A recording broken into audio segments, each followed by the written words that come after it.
সে কি কি বলছো? এটাও আবার হয় নাকি? এত কিছু বাদ দিয়ে চোর চুরি করার মতন আর কিছুই পেলো না?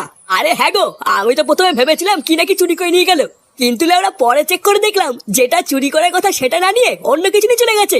কি আশ্চর্য! আজকাল যে চোররা এইসবও চুরি করছে এটা তো জানা ছিল না। তুমি শিওর তো যে ওটা একটা চোরই ছিল? আরে শিওর হওয়ার কি আছে, আমি নিজের চোখে দেখেছি চোরগুলোকে। চোরের বাচ্চাগুলোকে যদি একবার হাতের কাছে পাই না, বাড়া লেওড়া টিপে মেরে দেবো। কি ব্যাপার বলো তো পল্টুদা, গ্রামে কাল রাতে চোর এসেছিল? লেওড়া তাই তো শুনছি রে। চল তো ওনাদের কাছে কি শুনি গিয়ে ব্যাপারটা কি হয়েছিল। হ্যাঁ ঠিকই বলেছো, চলো তো।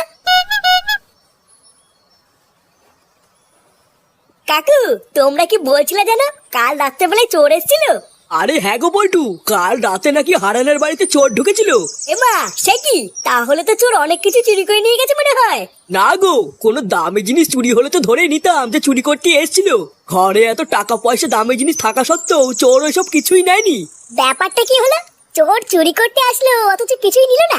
হ্যাঁ, এটা তো আমিও বুঝলাম না, এ আবার কেমন চোর যে কিছু না নিয়ে চলে গেল। আরে না না, নিয়ে গেছে তো। চোর চুরি করতে এসে এত কিছু বাদ দিয়ে হারানের বউয়ের প্যান্টি চুরি করে নিয়ে গেছে গো। কি? হারান কাকার বউর প্যান্টি চুরি করে নিয়ে গেছে? চুদনাতে কাল রাতে বেলা চুরি করতে গিয়ে এটাকে নিয়ে আসছিস? এ মা, বিশ্বাস কর ফাটা, আমি তো কাল রাত্রে বেলায় গিয়ে টাকাই চুরি করে আনলাম।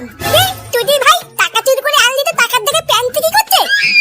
বাড়ার বাল, আমি তো এটাই বুঝতে পারছি না রে, টাকার জায়গায় প্যান্ট কি করছে?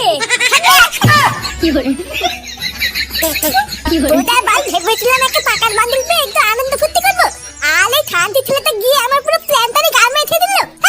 পালার বাল, এত সুন্দর একটা প্ল্যান করে গেলাম আর তুদির ভাই তো টাকা না নিয়ে এসে বৌদির প্ল্যান নিয়ে এসছে। রাগ করিস না ফাটা, এবার ভুল হয়েছে তো কি হয়েছে, পরের বার গিয়ে একটা বড় ছোট দানা মারবো দেখিস। তুমি আমার বাল ছিঁড়ে